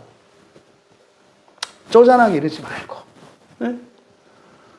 너는 키가 몇 이하니까 안 되고, 너는 몸무게가 얼마니까 안 되고, 너는 배둘레가 얼마니까 안 되고, 너는 발치수가 이러지 말고 천천히 있던 그대로 병들었으면 병든 대로, 크면 큰 대로, 작으면 작은 대로, 찌면 찐 대로, 마르면 마른 대로. 그러니까 여러분들이 자꾸 뭐 또 다이어트 뭐 이런 사고가 잘못된 사고예요. 그러니까 건강을 챙기는 건 좋아. 네? 근데 자꾸 찐 사람, 안 찐 사람, 마른 사람, 뽀한 사람, 늙은 사람들 이 자체가 다 분리주의라고 이게 교회 안에 오랫동안 있어왔던 사고방식이에요. 아니 좀 있으면 좀 넉넉하면 어떻고, 조금 야이면 어떻고, 뭘 어때? 자기 사는데 불편함이 없다는데. 응? 여러분 정신 차리고 사셔야 돼요. 여러분들이 가지고 있는 대부분의 생각들이 이 장사꾼들의 상술에 다 놀아난 건 줄 모르시나요? 대부분 이 장사꾼들의 상술이에요. TV에서 나오는 99%는 다 장사꾼들의 상술이에요. 그거 믿고 따라가는 거는 진짜로 공간이 많은 분들이지, 머릿속에. 제발 그렇게 살지 마셔라. 응? 그러니까 지금 여기서 바로 이방이라고 제가 얘기했을 때 여기서 이제 확장돼서 나간 건데, 제발 이렇게 한국 사람, 미국 사람, 뭐 일본 사람, 좀 그리스도인은 좀 이러지 마라. 그 다 과거의 기억 아니냐. 에? 그냥 좀 대승적으로 크게 좀 품고 살아라. 에? 이 종교 저 종교 제가 바라는 이 예배당의 모습 중에 하나가 그런 거니까요. 예? 굿하다가 예배 시간 돼서 와서 예배 드리고 와서 굿하고, 예? 목탁 치다가 와가지고 시주하다가 들어와서 예배 드리고 가서 또 시주하고, 그렇게 하다가 이 사람들이 옷 갈아입고 경건한 그리스도인이 되는 교회가 되기를 바라요. 다 왔으면 좋겠어요. 오만 아주 그 가지각색의 다양한 하늘의 별만큼 많은 사람들이, 숫자를 말하는 게 아니라 다양한 사람들이 와서 어떻게 우리가 진리 안에서 일체를 이루고 조화를 이루며 사랑하면서 살아가는지 보여주고 싶고 그렇게 살고 싶어요. 그러니까 어떤 사람이든 누구라도 올 수 있는 교회. 왜요? 우린 진리를 따라가니까. 성경 안에 있으면요, 모든 게 다 그렇게 되는 거예요. 그래서 하여튼 뭐 이런 게 나오면 제가 발끈을 하고 이렇게 좀 사설이 길어지는 건 좀 여러분들이 양해를 하세요. 왜냐하면 기독교에 대해서 가장 오해되고 가슴 아프게 제가 느끼는 것 중에 하나가 이 분리주의거든요. 자꾸 분열하는 거. 근데 그 성경에 있는 이방인이라고 하는 이 단어, 이방이라고 하는 이 단어가 이게 로마 캐톨릭의 그 잔재, 유대주의의 잔재거든요. 이거는 로마보다도 더 먼저 된 거예요. 이거는. 예? 유대인들의 유대적 사고방, 유대인들의 그 배타적인 민족관, 예, 우리와 이게 지금 중국 사람들이 가지고 있는 오랑캐 아니에요. 예? 지들은 사람이고 나머지는 오랑캐라는 거. 이게 중화 사상의 핵심 아니에요. 예, 유대주의자들의 핵심이 아니에요. 이게 오늘날 교회로 하면은요, 정통주의 아니에요. 우리는 정통이고 나머지는 아니다라는 거. 똑같은 거잖아요. 제발 여러분들만큼은 이러지 마라. 큰 사람이 되라. 어? 다른 종교도 품을 수 있는 그런 사람이 되라. 그래서 불경 갖고 와봐. 그래서 불경을 가르쳐 줄 수 있는 그리스도인이 되라. 여러분요, 다 가르칠 수 있어요. 진짜로. 여러분들이 그거 다 불경 볼 필요 없거든요. 이렇게 있으면요, 진짜로 두려워하지 마세요. 어떤 종교인이든 어떤 이단이든 여러분들이 성경을 갖고 다 가르칠 수 있어요. 얘기하라고 그냥 하는 거예요. 얘기하면은요, 뭐가 잘못된지 알아요. 왜? 여러분들은 서울을 가봤기 때문에 뭔지 알아. 근데 그거를 뭐 우리에게는 이렇게 망각의 은사를 주셔서 기억을 잘 못해. 그리고 이렇게 조리 있게 말은 못해. 그런데요, 직접 가서 봤기 때문에 맞는지 아닌지는 알아요. 서울 얘기를 하는데 막 갈매기가 날아올랐대. 그거 아니야. 그거 부산이야. 인천이거나. 그거를 미리 공부해서, 서울에는 갈매기가 없음. 이거를 공부할 필요가 있어요? 웃기는 얘기지. 뭐 서울 중앙에 가면은 뭐 파인애플 나무가 주렁주렁. 그거 아니야. 그러니까 그것도 공부하래. 그래가지고 뭐 이단 대체 이런 사람들 하죠. 여러분, 서울에는 절대 이건 없는 거예요. 여러분, 서울에 흐르는 물은 먹으면 짜지 않은 거예요. 대신 그게 독성이 강해서 잘못하면 피부가 이거를 외워요? 그걸 뭘 외워? 그냥 아는 거지. 그럼 필요도 없어요. 아닌 거 뭐 알 필요가 뭐 있어요? 에? 뭐 거기 가면은 뭐 금문교가 있어요. 그건 서울 아니야. 그런 거 알 필요 없다니까요. 그냥 서울을 가서 보면 돼요. 보면. 제발 이런 사람들이 해야 돼요. 그래서 그래요. 발끈하고 파하고 그냥 예민한 사람도 되지 마세요. 넉넉한 사람 되셔서 사람이 좀 이렇게 살집도 있는 것도 되게 좋아요. 응? 영적으로. 지방으로 말고 영적으로. 좀 이렇게 해도 뚝뚝 친다 해서 너 이거 뭐야? 뭐 현미경대 이러지 마. 그래라.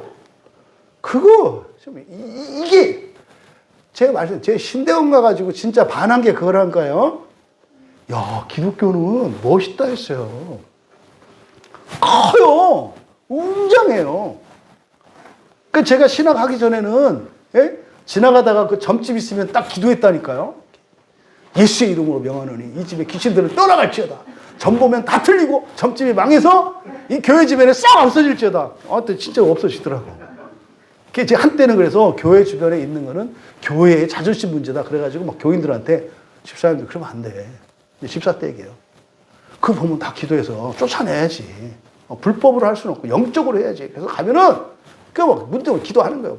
예시로 이 집에 귀신 따라갈지어다. 그래서 귀신들이 벌벌 떨게 어디 교회가 있는데 감히 점집이.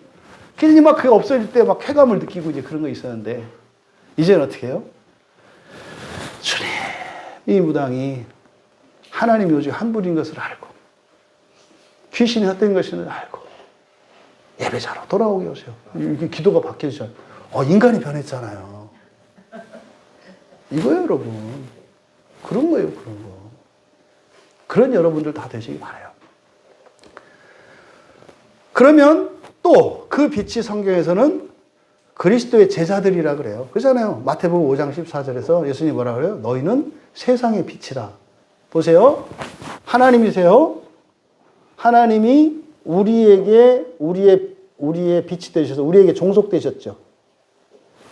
그리고 예수님이 동일하게 제자들한테 말한 거예요. 너희들은 뭐의 빛이다? 세상의 빛이다. 그러니까 너희들은 누구를 섬기는 거예요? 세상을 섬기는 거예요. 하나님은 내가, 사람은 너희들의 소유물이 돼서 너희들을 섬긴 것처럼 너희들은 원래 이 첫 창조 세계에서는 이 세상을 다스리도록 너희들의 것으로 줬는데 이제는 너희들이 그 속에 들어가고 그리고 그것에 종속되어서 그것을 섬겨. 이거는 합리적이지 않아요? 하나님이 하신 일. 그래서 우리가 여러분들이 왜 전도하는 거예요? 그것 때문에 하는 거예요. 그게 원리니까. 하나님이 세상으로 오셨고 나에게 오신 것처럼 우리가 세상으로 가고 세상을 섬기는 거예요. 그거죠. 근데 일은 누가 하세요? 성령이 하신다고요. 구체적으로는 성령께서 천사들을 부리셔서 일들을 하죠. 그래서 성령은 말하자면 우리 안에서 빛나는 빛이에요. 그렇죠? 그리스도는 우리 밖에서 빛나는 빛이에요. 그러니까 성령은 우리 안에 있는 생명이고 그리스도는 우리 밖으로 드러나는 생명이신 거잖아요. 그러니까 성령은 우리의 사람의 생명으로 말하자면 영혼의 생명인 거고요. 그리스도는 육체의 생명인 거예요. 그래서 그리스도가 죽으세요. 먼저 죽으세요. 먼저 고난을 당하세요. 그러니까 우리를 보여주신 거예요, 우리에게. 야, 내가 지금 현재 너희들의 육체를 가지고 있는 사람으로서는 이렇게 당하고 맞으면 아프고 병들고 고통당하고 하는 거예요. 만약에 예수님이 이 시대에 사셨다면 코로나 바이러스에 감염되셨을까요? 안 되셨을까요? 또 예수님은 안 되셨을 거라고 이런 생각하지 마세요. 100% 됐을 거예요. 일바로 됐을 거예요. 일바는 일본어로 됐다는 뜻입니다. 그러니까 일본어로 걸렸을 거예요. 그래서요, 가장 혹독할 때 바이러스를 심하게 앓으셔서 바이러스로 가장 심하게 겪은 사람의 그 마음과 심사와 고통을 아셨을 거예요. 그래서 일본어로 앓으셨을 거라고 하는 거예요.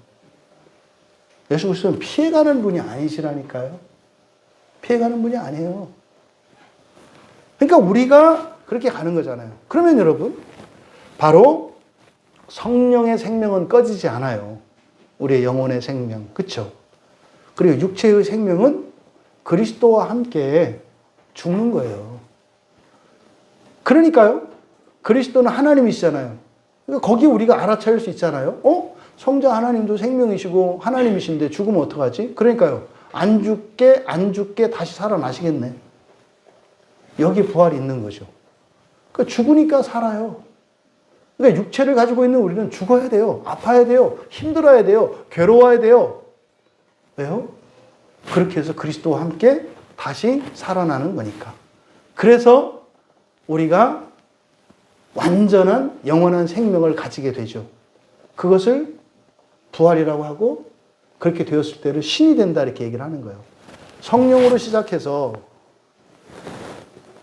성령 안에 있는 생명이신 성자 하나님이 우리의 빛이 되어주셔서 우리와 같이 되시고 또 우리로 하여금 세상의 빛이 되게 하셔서 결국 하나님이 이루시려고 하는 일이 뭐예요? 완전한 하나님으로 시작해서 완전한 세상으로 끝내시려는 계획인 걸 알 수 있는 거예요. 이 안에 이제 구원의 일들과 그 계시가, 성경 계시가 그 안에 있는 내용들을 담고 있는 거죠. 5절에 그 빛이 어둠에 비추되 어둠이 깨닫지 못하더라. 여기서 이제 그 빛은 성령이신, 그 말씀이신 성령 안에 있는 그 빛이시고, 그 빛은 곧 성자 하나님을 의미한다 그랬죠. 근데 그 성자 하나님, 그 빛이 어둠에 비친다. 이건 현재형이에요. 그러니까 원리죠. 어둠은 어디에 비치는 거다? 빛은 어디에 비추는 거다? 어둠에 비치는 거다. 그러면 빛은 어디에 있겠어요? 어둠이 있는 곳에는 빛이 있겠죠. 어둠은, 그러니까 빛이라고 하는 존재 자체가 뭐예요? 어둠을 밝히는 거라니까요. 그러면 어둠에 빛이 가면 빛이 밝혀지죠? 그럼 거기에는 안 보이던 거, 없던 게 생기죠? 이게 기노마이예요. 이게 기노마예요. 그래서요, 이 나라에 기독교 복음이 참다운 복음 진리가 성경이 없었잖아요. 그럼 이 나라를 어둠으로 볼 수 있죠. 복음이 없으니까. 그럼 복음이 여기 비춰졌어요. 들어왔어요. 빛이 생겼죠. 그러면서요, 기노마이가 되죠. 변화가 일어난다고요, 변화가. 그래서 이 나라에 있었던 아주 고질적인 악습과 잘못된 악법들과 이런 것들이 바뀌어요. 기노마이가 돼요. 계속해서 바뀌는 거예요. 그래서 기독교가 들어가면요, 그 나라, 그 민족, 그 사회는, 그 가정은 반드시 바뀌게 돼 있어요. 어떻게? 빛으로. 어둠에서 빛으로 이거는 그냥 원칙이에요. 그래서 현재형이라니까요. 빛은 어둠에 비친다. 현재형이에요. 이거는 영원한 거예요. 영원한 거예요. 그런데 이 빛이 비친다라고 하는 현재형의 이 의미, 이거를 이제 과거 첫 창조의 의미로 가면 창세기 1장 2절과 3절에 있는 내용인 것을 우리가 알 수 있어요. 창세기 1장 2절 3절에서 창조되는 내용이 나오잖아요. 땅이 혼돈하고 공허하며 흑암이 깊음 위에 있고 하나님의 영은 수면에 운행하시느라. 지금 이제 요한복음에서 요한이 지금 얘기하려고 하는 게 이제 이해가 돼요. 하나님이 이르시되 빛이 있으라 하시니 빛이 있었고. 그러니까 지금 이거는 창세기 1장 2절과 3절에 있는 내용인데, 이거는 과거적 사건, 바라의 사건이 그 과거적 사건 아니에요. 근데 지금 요한은 뭐라고 하는 거예요? 현재형으로 하는 거예요. 이거 그때만 그렇게 되는 게 아니라 원래 그런 거다.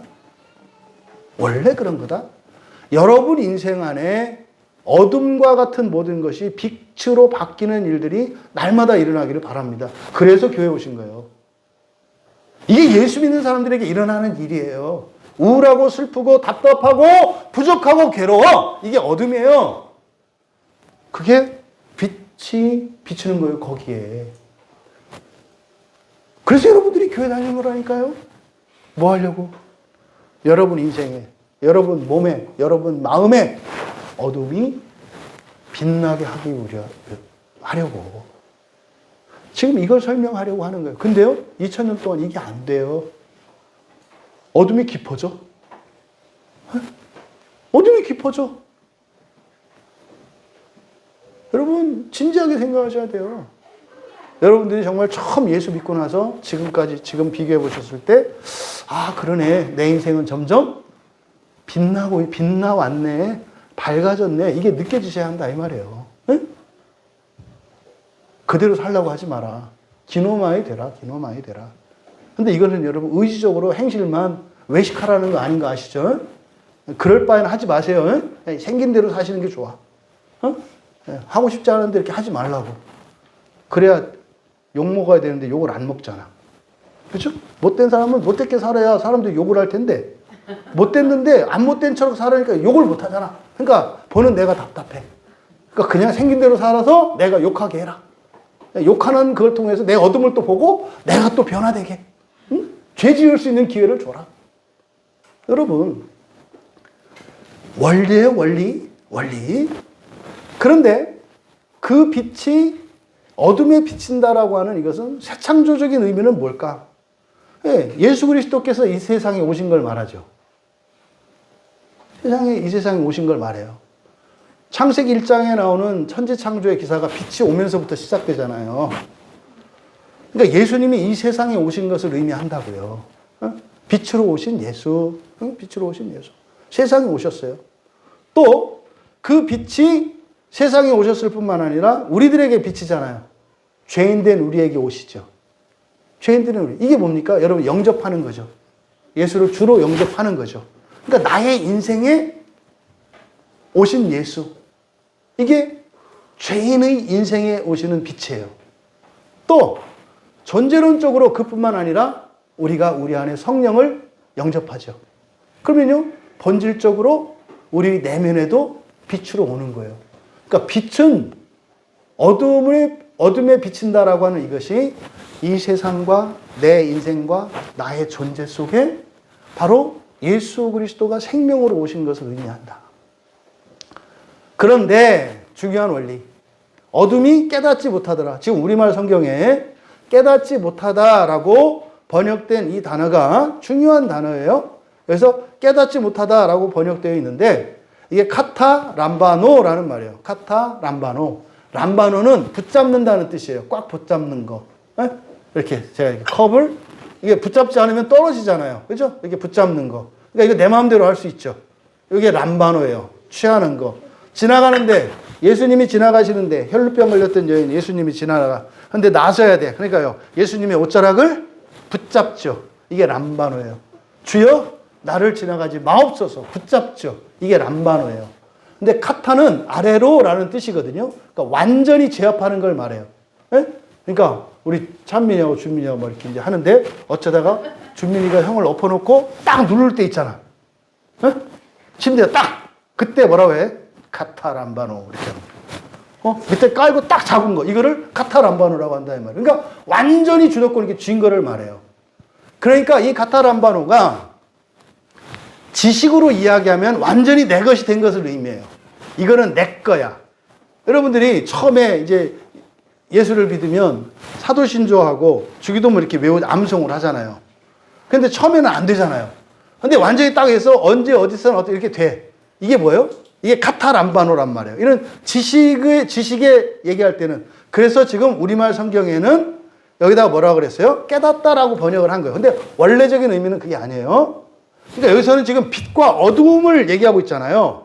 그러니까 빛과 어둠 사이의 싸움을 얘기하는 거예요. 이게 창세기 3장 15절에서 얘기하는 그 원시복음에서의 여자의 후손과 마귀의 싸움이잖아요. 이 싸움을 말하는 거예요. 그러니까 여기서 어둠이 깨닫지 못했다가 아니라 사실은 뭐예요?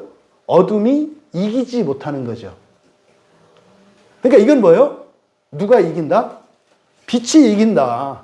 그래서 마귀를 대적할 때는 마귀를 피해서 이기는 게 아니라 어떻게 하는 거다? 맞서서 이기는 거다. 맞서서. 응? 맞서서. 피해서 되는 게 아니다. 여러분 인생의 문제가 어둠이거든요. 그거를 인생의 어둠을 이기는 방법은 피하는 게 아니에요. 맞서서 이기는 거예요. 맞서서. 어떤 어려움이 있으면 맞서야 돼요. 어떻게? 빛으로. 빛으로. 빛이 뭐예요? 구체적인 해결책이고 능력이잖아요. 근데요, 예수님이 여러분의 빛이라며. 여러분이 신앙으로 맞서는 거예요. 그러면 어둠이 바뀌고 기노마이가 되는 거예요. 그러니까 굉장히 중요한 원리를 이렇게 여기 가르쳐 주신 거죠. 그럼 여기에는 어떤 의미가 있어요? 이 세상은 어둠이에요. 여러분 인생 안에는 어둠이 있어요. 여러분 내면에도 어둠이 있어요. 거기는요, 빛이 필요해요. 그래서 성령 안에 있는 생명이신 예수 그리스도가 빛으로 이 세상에 오셨어요. 어떻게? 세상에 오시고, 나의 인생에 오시고, 나의 내면에 오시고, 여러분의 가정에 오시고, 여러분의 일터에 오셨어요. 선언이에요. 근데요, 빛을 여러분들이 말 속에다가 이렇게 그릇으로 덮어버리면 소용없잖아요. 그러면은 여러분에게 빛으로 오신 예수가, 여러분에게 빛나는 그 빛인 예수 그리스도가 여러분의 삶 속에 있는 어둠을 받고, 근데 여러분이 직장에서 이렇게 밥 먹는데 기도를 안 해. 이게 뭐예요? 말 아래 숨겨놓은 등불이죠. 자기가 그리스도인이라는 걸 감춰. 그럼 어떻게 돼요? 어둠은 안 없어져요. 여러분 인생에 어둠은 안 없어져요. 여러분 스스로가 그리스도인이라는 것, 여러분 가정이 그리스도인의 가정이라는 것, 여러분의 일터가 그리스도인의 일터라는 것, 여러분의 나라와 민족이 그리스도의 나라라는 것, 그 빛은 여러분들의 신앙 고백이거든요. 그러면 그 빛이 어둠을 몰아낸다니까요. 여러분이 몰아내는 게 아니에요. 빛이 몰아내요. 그 빛은 누구세요? 예수 그리스도세요. 예수의 이름으로 명하노니 물러가라 이렇게 되는 게 아니라 바르고 참된 신앙의 빛으로. 그리스도인의 빛은 뭐예요? 행실이에요. 선한 행실. 여기서 선하다는 것은요, 뭐 무조건 도와주고 이러는 거, 예? 뭐 이렇게 그 뭡니까? 그 그냥 착한 일만 하면 되는 이런 얘기 하는 거 아니에요. 구원을 이루어가는 것을 선하다고 해요. 그러면 빛 대신 그리스도께서, 그러면 그 그리스도는 성령 안에 있다고 그랬잖아요. 성령은 지금 물질의 주인이라고 그랬었잖아요. 그러니까 그 원리를 알 수 있는 거예요. 아, 내가 신앙대로 우리 집에서 나 혼자 일터를 살아가면 그 빛, 생명 되시는 예수 그리스도는 성령 안에 있는데 성령은 물질의 창조자니까 아, 그래서 모든 게 바뀌는구나. 지금 우리 교회, 지금 교회인들 중에 불치병 암 환자들 있잖아요. 저는 싹 고쳐지기를 바라요. 근데 성경은 분명히 이야기해요. 성령님이 모든 물질의 주관자라고. 그러면 천지는 창조하는데 사람 병을 못 고쳐요? 여러분 자꾸 의학을 너무 의지하지 마세요. 배척할 필요는 없어요. 에? 이런 의학적 기술과 이런 유익을 얻으셔야 돼요. 지나치게 의지하지 마시라고요. 지나치게 의지하지 마세요. 그리고 전적으로 의지하시면 안 돼요. 항상 여러분의 몸에 병이 있거나 인생에 어려움이 있으면 항상 이걸 어떻게 영적인 문제로 치워내라 그랬죠. 영적인 문제로 바꿔라. 그래서 운동도 하시고 식이조법도 식이조절도 하시고 약도 드시고 치료를 받으시되 근본적인 것은 성령의 능력으로 바뀌셔야 한다고. 왜요? 기노마이 된다니까요. 그게 이 교회 안에서 뭐 이렇게 뭐 김찬재 목사 이런 게 아니에요. 에? 뭐 기도받고 나왔고 이런 게 아니라 여러분들의 빛이 되어주신 예수 그리스도를 주로 믿는 그 참다운 신앙 고백과 이게 뭐예요? 이게 사실 마음기경하고 고난의 결단하는 거라니까요. 마음기경 시작하고 고난의 결단을 하면서 내가 살아가기 시작하니까 병도 고쳐지고 돈도 생기고 관계도 회복되고 하는 일들이 일어난다는 얘기다 이 말이에요. 요한이 지금 하려는 얘기가. 어려워요, 이 얘기가? 안 어려워요. 근데 뭐예요? 믿어지질 않아. 그러면 물어볼게요. 믿어지지 않는 당신에게 다른 대책이 있어? 뭐 비빌 언덕이 있어? 없대. 왜 안 해? 그러면은 안 믿어지면 제발 좀 믿게 해달라고 기도해야지. 대책도 없고 힘들어 죽겠고 믿으면 된다는데 왜 안 해? 여러분, 이런 믿음의 기초는 여러분들의 온전한 신앙 고백이에요. 구원을 이루어가면서 사세요. 하루아침에 바뀔 수 있어요, 정말로. 그런데 되고 보면 하루아침에 된 게 아니라는 걸 알아. 교인들이 정말 오랫동안 나를 위해서 기도해줬고 수많은 사람이 나는 천하태평으로 푹 늘어져 있을 때 그 사람은 나 때문에 밤잠 안 자고 눈물로 기도하고 그때 마귀들은 또 그거를 막느라고 싸움이 있었고 이걸 알아.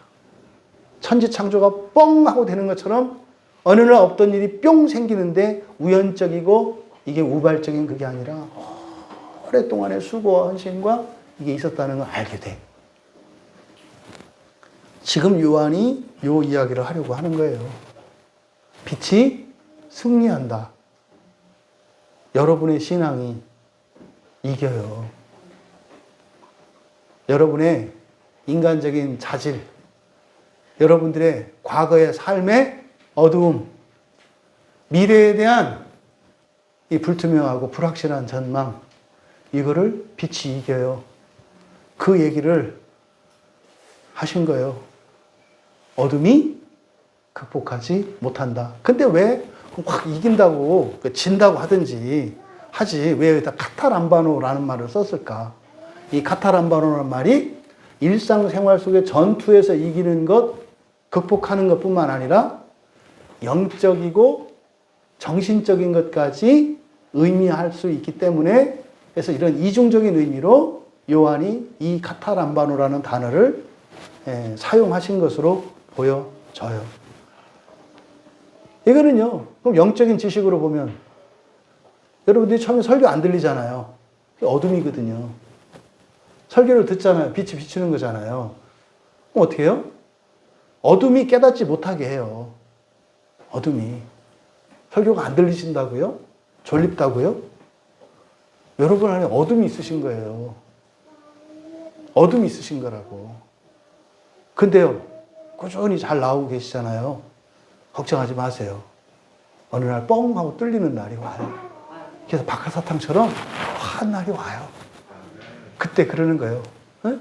어둠이 이기지 못하더라. 근데 옛날에는 어둠이 깨닫지 못하게 했더라. 하지만 그게 반드시 무너진다. 이 이중적인 의미를 동시에 나타내려고 카타남바노라는 말을 사용한 것으로 보여진다. 억측이 아니에요. 이게 자연스러운 해석이에요. 이 두 가지 의미.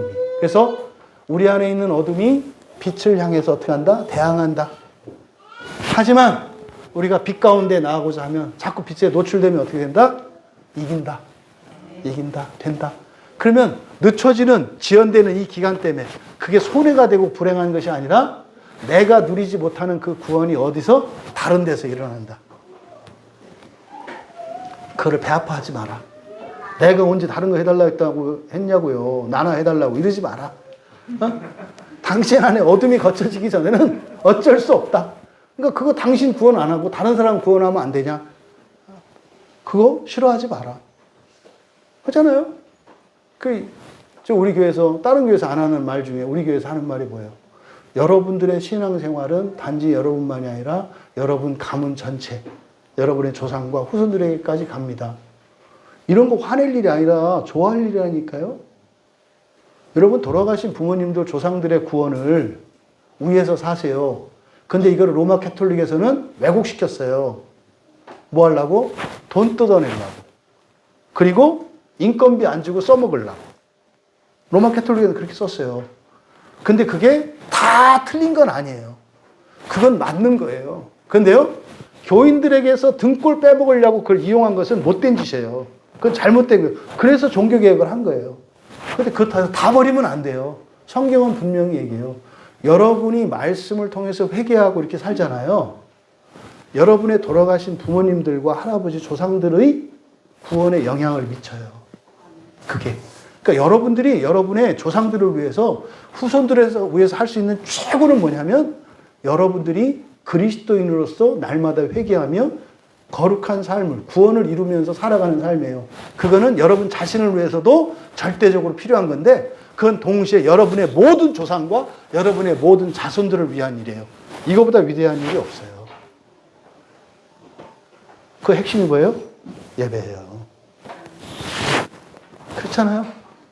여러분의 어깨 위에는 조상의 귀신이 앉아있는 게 아니라 이름이 써있어요. 이름이. 에? 여러분 족보책에 있는 모든 조상들의 이름이 여러분의 어깨 위에 써있다고요. 그래서요, 여러분을 통해서 여러분의 모든 조상들이 함께 이 자리에 있는 거예요. 그러니까 여러분이 은혜를 받느냐 안 받느냐 이거는 여러분 개인만의 문제가 아니에요. 예배를 마치고 돌아갈 때 저기 내세에 계신 조상들이 탄식하지 않게 해라. 응? 거기서도 분명히 자랑이 있을 거거든요. 우리 오늘 은혜 많이 받았어. 그랬더니 깡통이야. 뭐 이런 일이 일어나지 않게 해라. 이거는 여러분들이 따로 뭘 하는 일이 아니죠. 여러분 자신을 위한 일이 훨씬 가치 있으니까 더 하라는 거지 추가로 뭘 하라는 게 아니에요. 로마 캐톨릭에서는 추가로 더 하라고 했다고요. 너희들의 구원을 위해서 하고 조상들을 위해서 뭘 더 해라. 이렇게 거짓말이라고요. 그런 거 없어요. 여러분을 위하는 게 모두를 위하는 거다. 맞죠? 그래서요, 모든 세대가 한 세대를 감당하는 거예요. 여러분의 부모님들은 여러분의 부모님의 세대가 온 조상들과 가문의 구원의 짐을 지고 살아갔어요. 부담이 아니에요, 짐이. 그 영광이었어요. 그것 때문에 내가 더 힘을 낼 수 있게 하는 거예요. 그래서요, 조상을 잊지 마라. 기억해라. 기억해라. 여러분의 후손들도 마음에 둬라. 그래서 여러분의 삶의 무게가, 여러분의 한 걸음 한 걸음이 훨씬 더, 생각하는 것보다 훨씬 더 가치 있다는 것을 꼭 기억해라. 이 한 번의 예배는 그저 여러분 개인이 아니다. 이 세상을 살다가 먼저 이 세상을 떠나 음부에 가 계신. 음부는 뭐라 그랬어요? 지옥과 낙원을 통틀어서 하는 말이라 그랬어요. 이건 정말 초보적인 건데 말도 안 되게 음부하고 지옥 헷갈려하고 그래요. 음부는 지옥이 아니에요. 사후세계를 일컫는 말이에요. 음부는. 근데 사후세계는 두 세계가 있어요. 지옥과 낙원. 똑같아요. 살아서도 지옥과 낙원 있잖아요. 살아서도 좋은 인생이 있고 행복한 인생이 있고 나쁘고 불행한 인생이 있지 않냐 이 말이에요. 죽어도 안 틀리다고 말하는 거예요. 죽어도 살아서 불행해가지고 더 이상 못 살겠어 죽으면 더 불행해지고 살아서 행복했던 사람이 죽으면 더 행복해진다고 얘기를 하는 거예요. 죽음은요. 다이오드 같은 거예요. 다이오드. 다이오드가 맞나? 다이오드가 증폭시키는 거 맞나요? 이거 하여튼 뭐 증폭시키는 거예요. 이렇게 확성기 같은 거예요. 죽음은. 죽음을 지나면은요. 모든 게 수만 배로 커져요. 기쁨도 수만 배로 커지고요. 슬픔도 수만 배로 커져요. 죽음은. 똑같다니까요. 규모만 다른 거예요. 부디 여러분들이 여러분 혼자를 위해서 사시는 게 아니라 최소한 여러분의 가문 전체를 위해서 살아가는 것임을 깨달았으면 좋겠고 예수님이 빛으로 이 세상에 오신 것이 여러분 한 사람만을 위한 거고 여러분 각자가 가는 게 아니라 때로는 여러분에게 있을지도 모르는 시행착오와 후회들 있잖아요. 그게 대를 이어가며 그것을 보완할 수 있도록 해주신 거예요. 이 가족제도가 이게 놀라운 거예요. 부부를 통해서 둘 중에 한 사람만 살면 같이 살게 하셨고 또 이 부모 자식이라고 하는 이 가문, 이 가족제도를 통해서 한 세대가 못다 했던 아쉬움을 다음 세대를 통하여 다시 한번 새 출발할 수 있는, 재개할 수 있는 기회를 끊임없이 주시는 거예요. 이게 세대를 이어가는 거라고요. 그뿐입니까? 혈육의 자손이 아니어도 신앙 안에서 여러분들이 영적인 자식으로 교회 안에 누군가를 삼는다면 그것이 혈육으로는 여러분들이 자녀가 없고 뭐 심지어는 결혼을 안 했다 할지라도 그 신앙, 그 구원의 계대는 이어갈 수 있다. 그럼 여러분이 저는 김씨인데 저는 김가인데 만약에 우리 교회 안에 있는 우리 자녀들 중에서 박씨성을 가지고 있는 그런 자녀를 또 내가 영적인 자녀로 내가 이렇게 입양을 한다면 그 아이의 조상들의 구원은 시작되는 거잖아요. 그것도 내가 지고 갈 수 있는 거잖아요. 그러니까 여러분들이 여러분이 몸으로 나온 자식들만 자식으로 삼는 게 아니라 다른 성을 가지고 있는 더 나아가 다른 민족의 자녀들을 영적인 자녀로 입양함으로써 그렇다고 여러분 더 힘든 거 아니라니까요. 그냥 여러분은 여러분 인생밖에 못 살아요. 여러분들이 그렇게 많은 자녀들을 입양을 하면 어떻게 되는 거예요? 여러분의 인생의 가치가 더 커질 뿐이에요. 효과만. 왜? 이게 무한한 자원이기 때문에 그래요. 구원의 자원은. 이 세상의 자원은 한계가 있잖아요. 에? 두 사람 섬기고 세 사람 섬기려면 안 되잖아요. 그죠? 근데 영적인 자원은 무한하기 때문에 그게 가능하다 이 말이에요.